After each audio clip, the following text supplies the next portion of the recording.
Well, hello everyone and welcome back to 48 Now. It is digital host AJ Wiest, and today I am joined with Miss Lena Weldon. She is the Cultural and Community Program Manager for the Orion Amphitheater. Lena, thank you so much for coming in today. Absolutely, thanks for having me. Yes, and of course Juneteenth is this Wednesday, but the Orion Amphitheater is putting on a celebration this Saturday from 12 to 6. Can you talk a little bit about what people can expect to see at the event? Absolutely. So this is our second year hosting the event. We're kind of beefing it up a little bit. Last year it was from 2 to 6, so this year it is 12 to 6 p.m. So it's kind of an afternoon, early evening event. We're planning to have food trucks, games for the kiddos, a whole bounce house area and games. We will have local vendors and artists, and at the top of every hour we're going to have music from all different genres that are focused on Black-led artists. So we're super excited. And you mentioned some of the local artists, the local performers.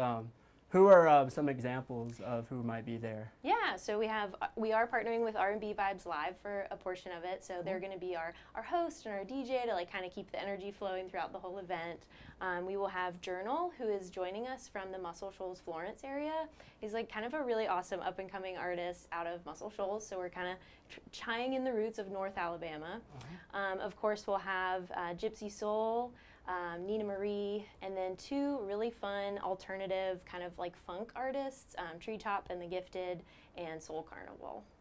Sounds super awesome. And when you were talking about Journey, being from Muscle Shoals, I know that area has a super rich history out there as far as music. So. They do, and we're so excited to kind of just tap into that. I know we had just received like an inquiry about connecting with them in future events too, so it's awesome to just like partner with local musicians here in Huntsville, but really expanding our reach to the other communities that are in North Alabama too. Super cool. Can you also talk about the vendors that might be there? Yeah, so we have a couple of artists who were actually in our Black Arts Gallery that we hosted in February. So we have Alyssa with Alyssa Who Art. We have Chantel Box, who is coming to demonstrate her art as well. We have authors. Janelle from Brown Books and More will be there. We have United Women of Color joining us on site to kind of outreach and network with the community. Tons of vendors, over 50 vendors joining us. So we have jewelry and clothing and hair care, beauty products, a little something for everyone, really. I love that. That's super awesome. And you mentioned this was the second annual event? It is, yeah. So we're really trying. I know Mid-City is having their own event kind of on the same day, same time frame. So we're really trying, especially next year in the years that we progress, having Apollo Park open and expanding that reach into more of like a citywide Juneteenth festival weekend. Super cool. Yeah, that's exciting, upcoming. Can you talk about the holiday? Or first, actually, what was your favorite part of last year's event? Whether it was the music, the vendors, the entire celebration? I loved, well, two things. One, I love when everyone comes wearing a Juneteenth shirt. Like, I don't know if it's on purpose, but it's awesome. It's like the day that everybody represents and wears an awesome shirt. Yeah. So there's just like colors of black and green and red flowing throughout the whole day. But then we also just have a diversity of families. So you'll see like older generations who maybe have not even heard of the Orion before, but their daughters or their grandchildren told them to come out to the event. So it really captures, the community of Huntsville, and it's really exciting. Yeah. And you mentioned that it captures the community of Huntsville. What makes Huntsville's celebration at the Orion different from maybe other cities that would be holding one? Yeah, I think Huntsville does a really great job. I saw a lot of events this past weekend on Juneteenth, like kind of a preamble to, because Juneteenth falls on a Wednesday this year, so it's like you either program the week before or the week of. Right. But I think this year we're really focusing on the music and the arts, and it's not so, focused on like R&B and hip hop. Like, we're really trying to expand the different, Black fronted or faced bands who have like different music tastes. So it's really just kind of weaving in the intersectionality of arts and culture and celebration all on the same weekend. That's incredible. Yeah. So what went into planning all of this? How long did it take to plan?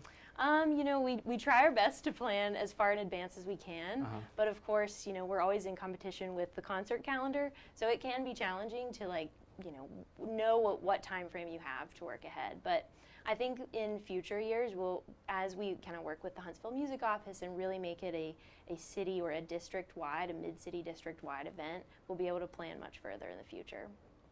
Super awesome. And the Orion Amphitheater, forgive me, I'm very new to Huntsville. I moved here a few months ago. I've never been to the Orion, but what is there to offer at the Orion? What made Orion such an awesome place to hold that event? I love that you're new to Huntsville, so welcome. Yeah, thank you. And what you just said, you're like, I've never been to the Orion, and that's exactly, what we're trying to get people to come and see us. So I work for the Cultural and Community Department, and what makes us so different is that we are a large entertainment venue where you can come to a show with 8,000 people in a crowd at a big national touring artist. But we do have the community side of programming where we actually program more community events than concerts per year. So we want folks like you who are new to town to be like, wait, I don't have to buy a ticket to come here. I can just bring my dog and have a beer and experience a vendor market on a Tuesday night. So we really try to just program different events that focus on culture and sustainability and education, wellness, just a place to be outside of work, outside of home, that you don't always have to spend money to attend. That's awesome. And I love that it's free of charge too. I'm a personal big fan of free things. Me too. Yeah. 100%. But if you're like me, you've never been to the Orion, make sure you come out this weekend. You know where to go. The Orion Amphitheater, the Juneteenth Celebration. But of course, what are some other things we can expect to see at Orion moving forward? Yeah, so one of my other favorite series we launched this summer is a free roller skating event called Summer Skate Jam. So again, it's that other opportunity to just come out on a Saturday night. So our next one is June 29th. You can bring your roller skates or your inline skates and come for free, listen to some awesome music, and roller skate around the campus in the dark. We're going to have from 5 to 8 p.m. is a family skate night. So you can bring the kiddos. It's clean music, and then from 8 to 11, it's a party, 18 plus. It's super fun. Yeah, I love it. And then of course, through the rest of the season, as we start to get into the fall programming, we'll have Cultura Festival, which is our Hispanic Heritage celebration. We have the annual Huntsville Police Department puts on a huge haunted house throughout the amphitheater. Yeah, so we're really kind of ramping into our busy fall season programming. So lots to come. Please go on to theorionhuntsville.com, click on what's on. That's how you find out about our upcoming events, or like us on Facebook or Instagram. And then if anyone, if you want to partner with us or host an event, please reach out to hello@theorionhuntsville.com, and your email will get to the right person, and we'll make some magic happen. Perfect. Awesome. Sounds like some exciting stuff coming. Yeah. Finally, circling back to Juneteenth, can you talk about the importance of celebrating that holiday? Absolutely. I think we live in a city that is so predominantly African American, and it's really important to shine a light on the Black culture that we have in Huntsville, to celebrate the freedom of art and expression and Black-owned businesses, and the ability to just enjoy life post slavery and post that time period. So it's sometimes can be viewed as a dark holiday, or kind of a somber time, but it's a day of reflection and celebration and freedom and rejuvenation of giving life after a hard time. So, yeah. So well said. Yeah. Awesome. Well, that is all the questions I have for you. If maybe I didn't ask something that you would like to add, feel free. But I want to thank you so much for coming in today. Absolutely. Thanks for having us. Yeah. Yes. Come on out to the Juneteenth celebration this weekend at Orion. You're not going to want to miss it. It is going to be an awesome time.